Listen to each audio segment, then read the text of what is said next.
Basta, pag sinabi mong research, you are looking for new information.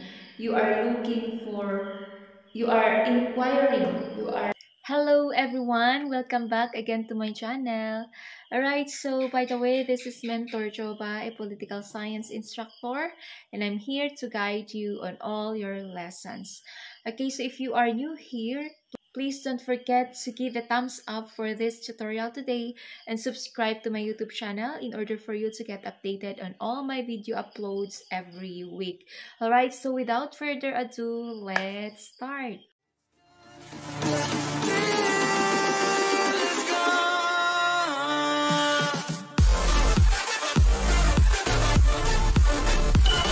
Okay, so we have a new topic here. I guess alam na ninyo because you have seen it on the thumbnail.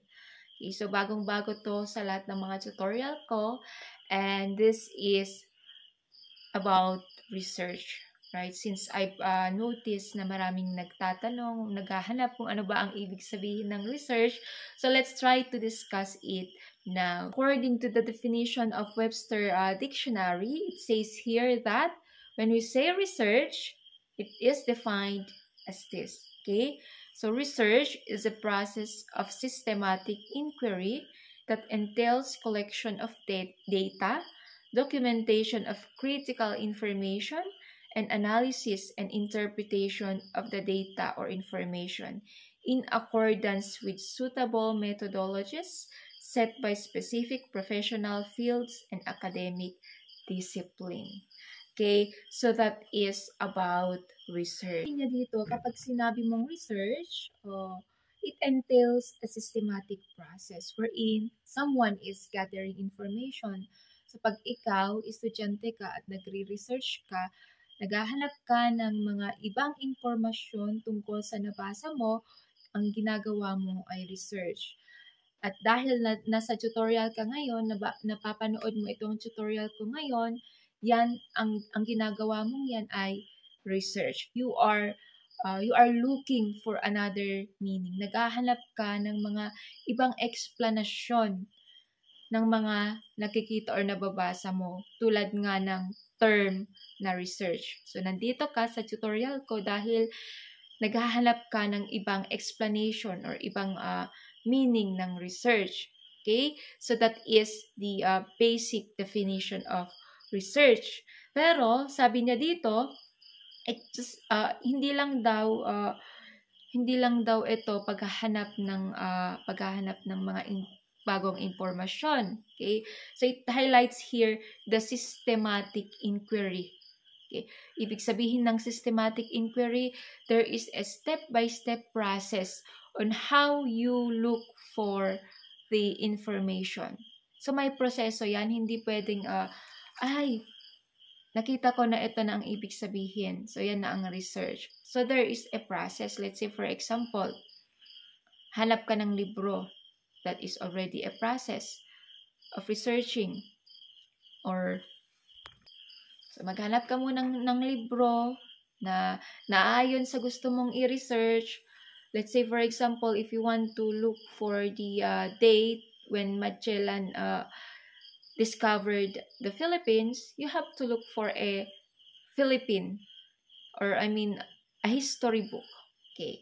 Pwede ka ding maghanap, mag-back up din sa ibang resources like world history. So malamang meron din diyan may mga nakasulat din na information doon.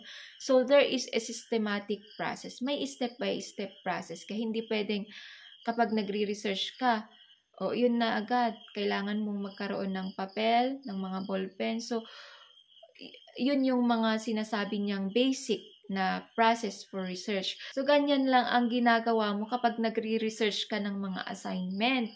Okay, so there is a systematic process. However, in research, there are also different types of research. So, depende din kung ano ang gagawin mong research. So, kung magtitesis ka, research din ang tawag doon, may systematic process. May methods kang sinusunod. Let's say, for example, you have to gather more information. You look for resources. Okay? Ano bang process, ano bang scientific method ang gagawin mo para interpret mo yung mga data?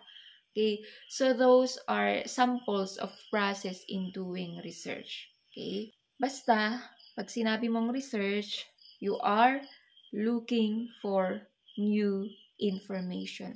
You are looking for, you are inquiring, you are looking for a new information following a step-by-step or systematic process. Okay, so later on we will be discussing also the different types of research para mas ma-deeper yung understanding natin kung ano ba talaga ang research in the academy. So that ends our discussion about research, and I hope that I was able to give enough information for you. And if you are new to my channel, please don't forget to like this video today and subscribe to my YouTube channel in order for you to get updated on all my video uploads every week. Okay, so goodbye everyone.